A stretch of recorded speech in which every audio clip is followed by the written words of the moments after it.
ئێوەش باستان کرد زمانی هەڕەشە بین ئیسرائیل و ئێران شتێک تازە نییە و جگە لە زمانی هەڕەشە ڕاستیەکەی لە ساڵانی ڕابردووە نە بە شێوەی ڕاستەوخۆ مستەقیمەن ئێران و ئیسرائیل لەگەڵ یەکە بەڵام بە شێوەهای تر ئەم ئیسرائیل کاری ترۆریستی و تەقینەوە ئەوانەی لە ئێرانە کردە هەم لە سەد منتەقە و سووریە و باقی شوێنەکانە هەم ئەو جەریاناتە کە لەگەڵ ئێرانە متحدەن شەڕ و کێشەی خۆیان لەگەڵ ئیسرائیل بووە بەڵام ئەوەی کە ئیمڕۆ بەم شوێنەگەیە زۆرتر لە هەر شتێک ڕاستیەکەی مەوقعیتێکە ئیسرائیل تیا قەراری گردا ئەوش بوونبەستێکە وەزیەتێکە کە لە تاریخی گوزەشتە لە تاریخی ئیسرائیلە تایسە بەم دەرەجە کە ئیمڕۆ ئیسرائیل نەتەنیا مەورد نەفرەتە لەسەر دنیا بە دلیل کوشتار و نەسڵ کوشی لە فلەستین بەڵکو وەک دەوڵەتێ کە ئەمریکای لە پشتە غەربی لە پشتە و متەکیە بە میلیتاریزم و بە ئەسلحە و ئیمکانات دەوڵەت ئەمریکا خودی ئەمریکا ئیمڕۆ موقعیەتی جارانی لە خاوەرمیانە نەما لە منتەقا نەما لە دنیا موقعیت جارانی نەما وەزعیەتێک پێشاتە ئیسرائیلیش دوای ئەم جەنایەت و وەحشیگەریە کە لە غەزە و لە فلەستینا کردی دوای ئەم قەتڵ و ئامەکە کردی لە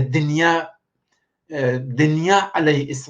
ئیسرائیل عەلەی دەوڵەتهەیە کە کۆمەک ئیسرائیلەکەن هورژمیان موقعیت ئیسرائیل و موقعیت شرایطی فراهم بوو دەوڵەتهای عەرەبی دەوڵەتهای منتەقە کە ژێر فشار ئەمریکا و وەک هەمیشە بەرحاڵ کۆتا هاتن لە مقابل ئیسرائیلە بە دلیل فشار خوارەوە ئەوانیش کەوتنە تەقابل لەگەڵ ئیسرائیلە یعنی ئەتوانم بڵێم ئیسرائیل کەوتە موقعیتێکەوە کە تەنیا ماوە لەو منتەقە هیچ ئوفق و ئایندەیە ڕۆشن لە مقابلیان نییە کوشتار وەسیع مردم و جەنایەت و وەحشیگەری کردا بەڵام هیچ معلوم نییە بەکوێگە ئیسرائیل خەهانەوە بوو ئەم شەڕە بۆ نەجات خۆی بۆ نەجات هەتا دەوڵەت وەک نەتەنیاهو دەوڵەتەکەی احتیاجی بەوە بوو ئەیەویست ئەم شەڕە لەم چوارچەوە بترازێ پای ئێران بێتە ناوە بۆ ئەوەی کە بە بۆنەی هاتنە ناوە ئێرانەوە ئەمریکا کێشەتەم شەڕەوە غەرب و ناتۆ کێشەتەم شەڕەوە و خودی ئیسرائیل بەرحەڵ نەجات پیاکە من فکرەکەم ئەم کارە و ئەم تاکتیکەی کە ئیسرائیل هەڵی بژار ئەوەی کە مستەقیمەن حملەی کرد بە کونسولگەری ئێران لە سووریا لە ڕووی قودرەتەوە نەبوو حقیقەتەن لە ڕووی ئیستیسالۆ بوو لە ڕووی بۆمبەستۆ بوو لە ڕووی نائۆمیدیۆ بوو لە ڕووی وەحشەت لە شکست و ئایندەیە بوو کە ئایندەی خۆی معلوم نەبوو فکریە کردو ئەگەم شەڕە با دنیا بە خوێنە کێشریە با منتەقە بە خوێنە کێشریە ئەگە ئەمریکا دەخاڵەت کات و لەگەڵ ئێران بێ بە شەڕ ئیسرائیلش نەجات پیاکە شەڕەکە لەو دایرە لە بۆمبەستی ئیسرائیل دەردێ من فکرەکەم ئامەڵ ئەسلیەکەی ئەمە بوو و بەم کارەی کە ئیسرائیل کردی و مستەقیمەن حملەی کرد بە کونسولگەری کە لە ڕەوابط بینەلمەلەلیە وەک حملە بە خاکە و کشوەرەیە ئەمە ئەمرێ مسەلەمە کەوتوو بێت و بتوانێت ئێران و غەربیانێتە پاڵ پشتی و ئیدامە بە جەنگەکەی بدات و خۆی ڕزگارکەوت من فکر ناکەم ئەوەی کە ئیسرائیل لەسەر ئیسرائیل و تاکتیکێک هەڵەبژێرێ و شەڕخوازیە کە ئیسرائیل لە منتقایکە واقعاً حەساب ناکردیە فکر ناکەم هیچ کام لە دەوڵەتان منتەقە بە ئێرانیشۆ بە کشوەرە عەرەبیەوە و بە غەرب بۆ کە پاڵپشت ئەسڵی ئیسرائیلە هیچ کامێکیان ناوێ ئەم شەڕە بترازێ لەم چوارچەوەی کە ئیسەیە زۆرتر بڕوە و بوێ بە شەڕێ لە منتەقە ئەمریکا بە نەفخۆیەزانێ ئەمریکا بەدەست ئەمریکا و غەرب بەدەست ئوکراین و گیریان کردە کۆڵێ شکستیان هاوردە لە شەڕهەیەکە لە منتەقا کردیانە خودی غەزە بەسەر دەستیانەوە ئایندەکەی چی لێکەن دنیا عەلەییان هورژمیە خەڵک هەیە لە ئێعترازات دەورەی گوزەشتە خەڵک ئەمریکا بووە خەڵک ئەمریکا وەسیعان لەمەیانە بوون عەلەیهی دەوڵەت بۆ پشتیوانێکە لەگە ئیسرائیلێکا بۆ شرکەت مستەقیمیان لە نەسەڵ کوژیە دەنێت ئەم دەوڵەتانە خان ئەوە نین تەنیا ئەم دەوڵەتانە نایانەوێ شەڕ ئیدامەی بێ مەگەر ئەمانە هەمیشە بەشێکی ئەساسی لە بردنەپێشەوەی سیاسەتیان بە جەنگەوە گرەی نەخواردووە هەروەک ئەمریکا و ئێران و وڵاتانی تریش بۆچی ناوەلێ بەو معنانی ئیتر بێ حەساوارە هەر شتێک بی ئەمریکا گیری خواردە من فکر ناکەم خاوەرمیانە ئەو منتەقە ئەلئان دوای عێراق و ئەفغانستان کانون شەڕ بووە فکرەکەم هیچ دەوڵەتێ لە منتەقە ئیدامەی شەڕ و ئەوەی کە بوێ ئەم منتەقە بوێ بە شەڕ بەتە شەڕ هەیە کە پێشتر کردیا واقعا ئەمریکا لە ڕاستیان بوو، حملە بە عێراق، حملە بە ئەفغانستان، شەڕ سووریا، شەڕ لیبی، غەرب ئامەڵ ئەسڵی ئەم شەڕە بوو بە دلیل شکستی خۆی هاورد بووی بە شەڕفرۆشی ئەمریکا و غەرب سیاسەتیان میلیتاریزم بووە، دیپلۆماسی نەبووە، هەرکوێ مخالفیان بووە حمڵیان پێکردە. ئەم قدرەتەی جاران نەما، ئەم وەزیەتەی غەرب وەک جاران نەما، ئەم توانەیشی نەما. دوای شەڕ عێراق مستەقیمەن ئەمریکا مستەقیمەن هێز بنێرێتە هیچ کشوێرێکەوە لەمە خۆی پاراستە، چون ناتوانێت، چون بۆی مشکڵە. دەرنەتیجە دەوڵەتان منتەقەن خەهەن شەڕ نین، چون بە زەرەریانە کەورە لەو منتەقە حاکمە. دەوڵەت عەرەبستان بۆ بێ شەڕ ئەو منتەقە بێتەوە منتەقە و تەرەفداری بێ، ئەخۆ مەملەتەکەی خۆی دەبێنەچێ. ئێران حاکمە، فەزای شەڕیەکە زۆر کۆمەکەکە بە ئێران، فەزای جەنگی تەبلیغات شەڕ فەزایەکە عمومەن ئیجاد بووە. دەوڵەت ئێران مشکڵ، دەوڵەت ئێران خەڵک ئێرانە، خەڵکێکە نایانە بێ و بەڕاستی بە قدرەت و هاتنەتەمەیان وە کۆتای ژنایان. ئێران لە فەزایش ئێران لە فەزای ئەم شەڕیە ئیسفاداکە عەلەیەن مەردومە، ئەمە قەتعەن. وەلی ئێران وارد شەڕی لەم ئەبعادا بێ، یعنی نابوت دی مەملەکەتەکە مستەقیمەوەی کە هەر شەڕی ئیتفاقەوێ، خەڵک فەقیر، کرێکار، خەڵک مەملەکەتەکە، خەڵک کل منتەقەکە وەسیعترین معزلات و مشکلات تووشیانە بێ. بەڵام دەوڵەتەکانیش پیان خۆش نییە هیچ دەوڵەتی لەسەر کار بێ عەقڵ و شعورێکی بێ مەگە نیازی بێ، احتیاجی بێ. ئەینا بۆ بێ مەسەلەن دەوڵەتی عێراق پێی خۆش بێ حملەکەن بە عێراق وێران بێ. ئەخر خۆ شەڕێ لەم سەتحا لە ئێران و لە ئیسرائیل و بەرحاڵ عەلەی مەردم فلسطین بترازێ پای غەرب و ئەمریکا پێش بێتە ناوە. ئەخۆ یانی وێرانی چەند کشوەر گشتی ئەما زانێ، معلوم نییە ئادەکەی بەکوێ چەشریە، معلوم نییە بە دنیای تێوە ناهڕۆژ نییە و بڕژوازی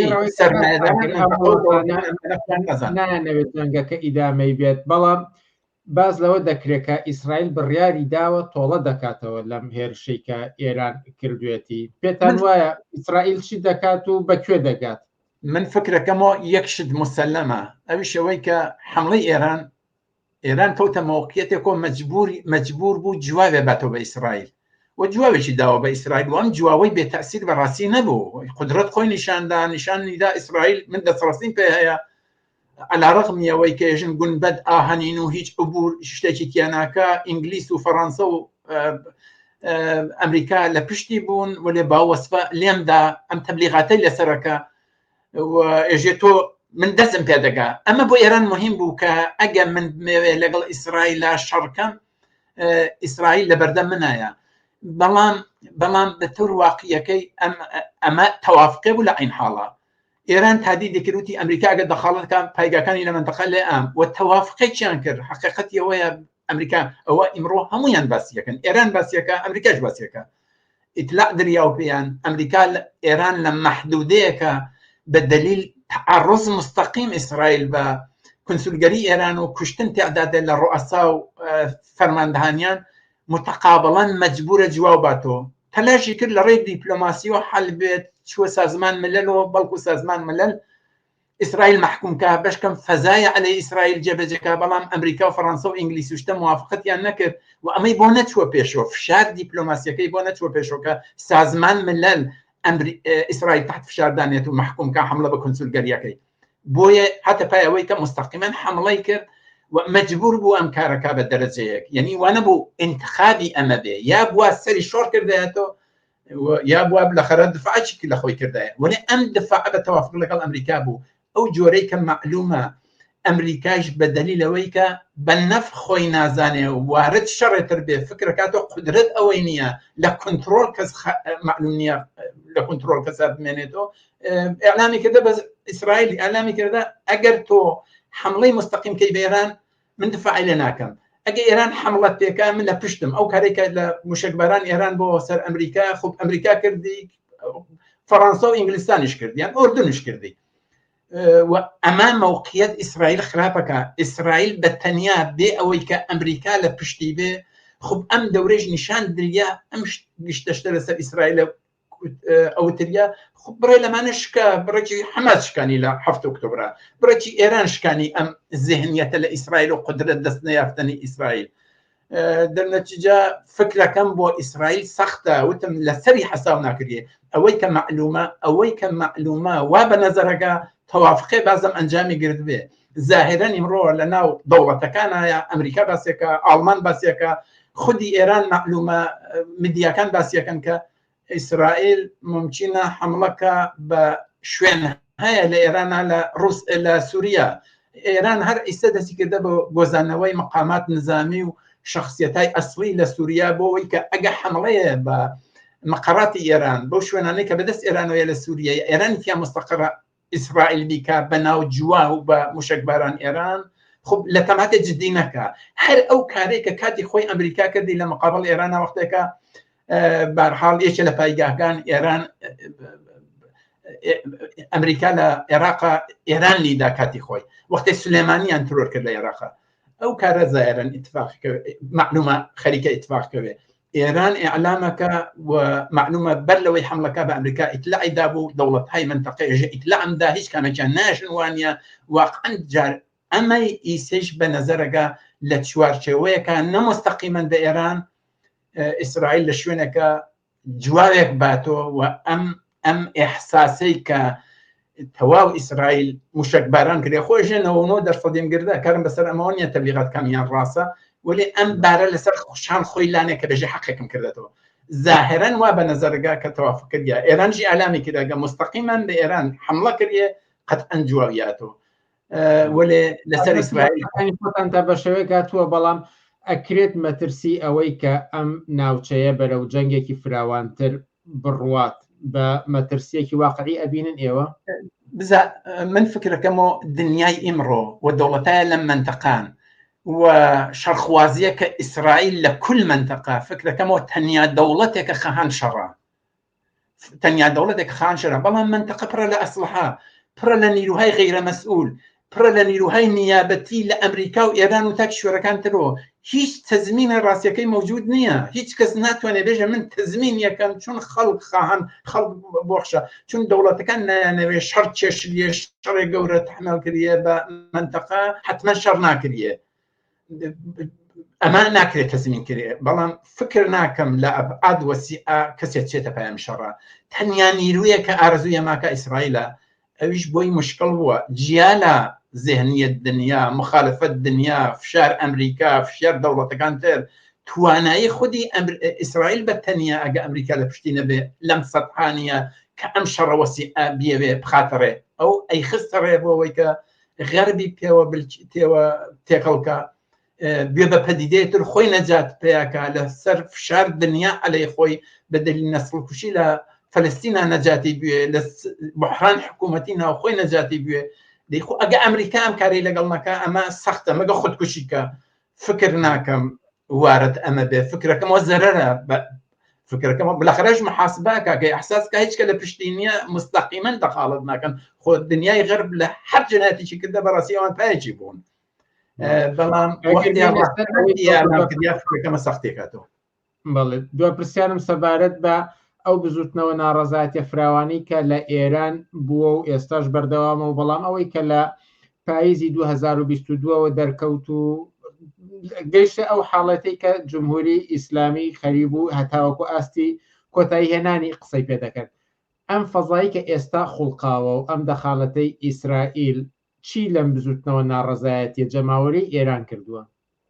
من فکرەکەمەوە ڕابطەی خەڵک ئێران لەگەڵ جمهوری ئیسلامی گۆڕیا بێ هیچ تەردیدێ فەزای جەنگی ئەم شتەی کە ئێستا هەیە یا ترس و نگەرانی لەوەی کە بوێ بە شەڕێ وەسیع، بالاخره نگەرانیەکەی هەیە، هەڕەشە و گڕۆشەی هەیە و تەبلیغات جەنگی هەیە. ئێرانیش تەلاشی کردە وەسیعترین تەبلیغات کە بێژێ بە ئەمریکا وت پایگەکانت لە منتەقا لێ ئامۆ مەجبور بوو کۆتا بێ، بێژێ ئیسرائیلم لێدا وەسیعەن بوشکبارانم کرد، تازە خۆیژێ عملیات محدود و سعیەکە لەمانە ئیسفادەکە قدرت نظامی بە ڕوخ مردم ئێرانە کێشێ و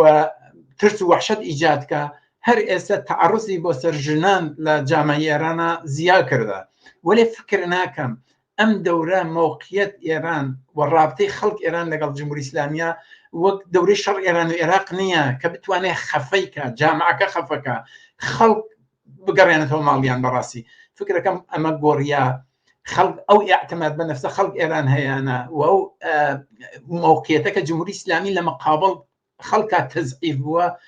ڕاستیەکەی قەتعەن ئەم فەزا جەنگیە تەسیر منفیەیە، قەتعەن هەریسە گرانی ئەم جۆرشتانە بەم زاویانەوە فشاری عەزیم لەسەر خەڵکی ئێرانەیە. ولی ئەوەی کە بگا بەمەی کە خەڵک کۆتا بێن لەگەڵ جمهوری ئیسلامیە، فکرەکەم ئەم دەورەت تەواو بووە، جمهوری ئیسلامی ناگەڕێتەوە بۆ پێشتر